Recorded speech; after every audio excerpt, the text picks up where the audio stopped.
ಪ್ರಕಟಣೆ 21ನೇ ಅಧ್ಯಾಯ. ನೂತನ ಭೂಮ್ಯಾಕಾಶಗಳನ್ನು ಕುರಿತದ್ದು. ನೂತನ ಆಕಾಶಮಂಡಲವನ್ನು ನೂತನ ಭೂಮಂಡಲವನ್ನು ಕಂಡೆನು. ಮೊದಲಿದ್ದ ಆಕಾಶಮಂಡಲವು ಮೊದಲಿದ್ದ ಭೂಮಂಡಲವು ಇಲ್ಲದೆ ಹೋದವು. ಇನ್ನು ಸಮುದ್ರವೂ ಇಲ್ಲ. ಇದಲ್ಲದೆ ಪರಿಶುದ್ಧ ಪಟ್ಟಣವಾದ ಹೊಸ ಯೆರೂಸಲೇಮು ಪರಲೋಕದಿಂದ ದೇವರ ಬಳಿಯಿಂದ ಇಳಿದು ಬರುವುದನ್ನು ಕಂಡೆನು. ಅದು ತನ್ನ ಗಂಡನಿಗೋಸ್ಕರ ಅಲಂಕೃತಳಾದ ಮದಲಗಿತ್ತಿಯಂತೆ ಶೃಂಗರಿಸಲ್ಪಟ್ಟಿತು. ಇದಲ್ಲದೆ ಸಿಂಹಾಸನದೊಳಗಿಂದ ಬಂದ ಮಹಾಶಬ್ದವು ನನಗೆ ಕೇಳಿಸಿತು. ಅದು, ಇಗೋ, ದೇವರ ನಿವಾಸವು ಮನುಷ್ಯರಲ್ಲಿ ಅದೇ. ಆತನು ಅವರೊಡನೆ ವಾಸ ಮಾಡುವನು. ಅವರು ಆತನಿಗೆ ಪ್ರಜೆಗಳಾಗಿರುವರು. ದೇವರು ತಾನೇ ಅವರ ಸಂಗಡ ಇರುವನು. ಅವರ ಕಣ್ಣೀರನ್ನೆಲ್ಲ ಒರೆಸಿ ಬಿಡುವನು. ಇನ್ನು ಮರಣವಿರುವುದಿಲ್ಲ. ಇನ್ನು ದುಃಖವಾಗಲಿ, ಗೋಳಾಟವಾಗಲಿ, ಕಷ್ಟವಾಗಲಿ ಇರುವುದಿಲ್ಲ. ಮೊದಲಿದ್ದದ್ದೆಲ್ಲ ಇಲ್ಲದೆ ಹೋಯಿತು ಎಂದು ಹೇಳಿತು. ಆಗ ಸಿಂಹಾಸನದ ಮೇಲೆ ಕೂತಿದ್ದವನು, ಇಗೋ, ಎಲ್ಲವನ್ನು ಹೊಸದು ಮಾಡುತ್ತೇನೆ ಅಂದನು. ಮತ್ತು ಒಬ್ಬನು ನನಗೆ, ಇದನ್ನು ಬರೆ, ಈ ಮಾತುಗಳು ನಂಬತಕ್ಕವುಗಳು ಸತ್ಯವಾದವುಗಳು ಆಗಿವೆ ಎಂದು ಹೇಳಿದನು. ಆಗ ಸಿಂಹಾಸನದ ಮೇಲೆ ಕೂತಿದ್ದವನು, ಎಲ್ಲಾ ನೆರವೇರಿತು. ನಾನೇ ಆದಿಯೂ ಅಂತ್ಯವೂ ಪ್ರಾರಂಭವೂ ಸಮಾಪ್ತಿಯೂ ಆಗಿದ್ದೇನೆ.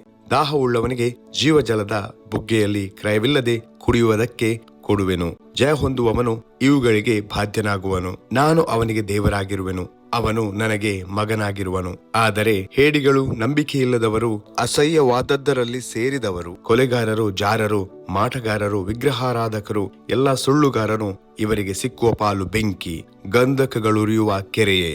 ಅದು ಎರಡನೆಯ ಮರಣವು ಎಂದು ನನಗೆ ಹೇಳಿದನು. ಹೊಸ ಯೆರೂಸಲೇಮನ್ನು ಕುರಿತದ್ದು.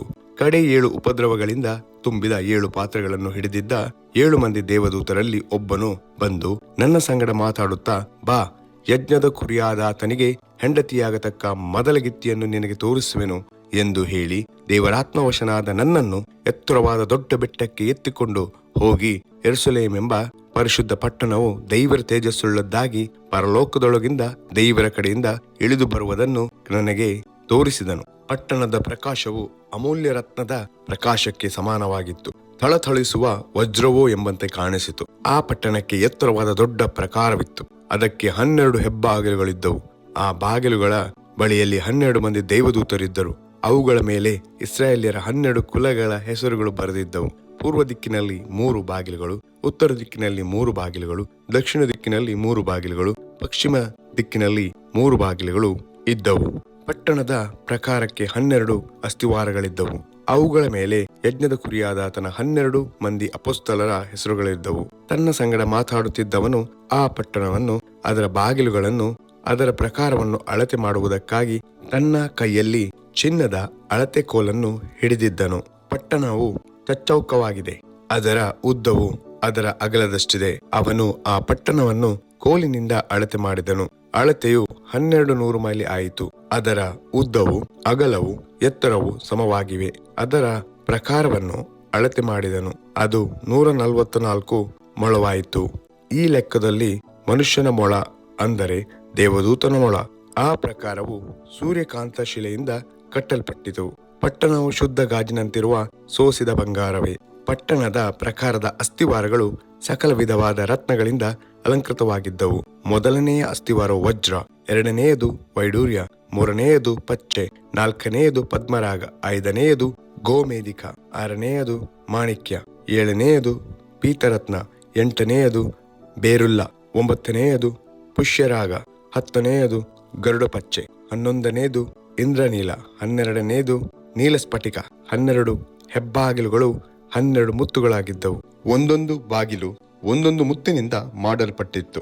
ಪಟ್ಟಣದ ಬೀದಿಯು ಸ್ವಚ್ಛವಾದ ಗಾಜಿನಂತಿರುವ ಸೋಸಿದ ಬಂಗಾರವಾಗಿತ್ತು. ಪಟ್ಟಣದಲ್ಲಿ ನಾನು ದೇವಾಲಯವನ್ನು ಕಾಣಲಿಲ್ಲ, ಯಾಕೆಂದರೆ ಸರ್ವಶಕ್ತನಾದ ದೇವರಾಗಿರುವ ಕರ್ತನು, ಯಜ್ಞದ ಕುರಿಯಾದಾತನು ಅದರ ದೇವಾಲಯವಾಗಿದ್ದಾರೆ. ಪಟ್ಟಣಕ್ಕೆ ಬೆಳಕನ್ನು ಕೊಡುವುದಕ್ಕಾಗಿ ಸೂರ್ಯನಾಗಲಿ ಚಂದ್ರನಾಗಲಿ ಬೇಕಾಗಿಲ್ಲ. ಅದಕ್ಕೆ ದೇವರ ಪ್ರಭಾವವೇ ಬೆಳಕನ್ನು ಕೊಟ್ಟಿತು. ಯಜ್ಞದ ಕುರಿಯಾದಾತನೇ ಅದರ ದೀಪವು. ಅದರ ಬೆಳಕಿಂದ ಸರ್ವ ಜನಾಂಗದವರು ಸಂಚಾರ ಮಾಡುವರು. ಭೂರಾಜರು ತಮ್ಮ ವೈಭವವನ್ನು ಅಲ್ಲಿಗೆ ತರುವರು. ಅದರ ಬಾಗಿಲುಗಳನ್ನು ಹಗಲಿನಲ್ಲಿ ಮುಚ್ಚುವುದೇ ಇಲ್ಲ, ರಾತ್ರಿಯಂತೂ ಅಲ್ಲಿಲ್ಲ. ಜನಾಂಗಗಳ ವೈಭವವು ಘನವು ಅಲ್ಲಿಗೆ ಬರುವವು. ಅದರಲ್ಲಿ ಹೊಲೆಯಾದದ್ದೊಂದು ಸೇರುವುದಿಲ್ಲ, ಅಸಹ್ಯವಾದದ್ದನ್ನು ಸುಳ್ಳಾದದ್ದನ್ನು ನಡೆಸುವವನು ಸೇರುವುದಿಲ್ಲ. ಯಜ್ಞದ ಕುರಿಯಾದಾತನ ಜೀವಬಾಧ್ಯರ ಪಟ್ಟಿಯಲ್ಲಿ ಯಾರಾರ ಹೆಸರುಗಳು ಬರೆದವೆಯೋ ಅವರು ಮಾತ್ರ ಸೇರುವರು ಎಂಬುದೇ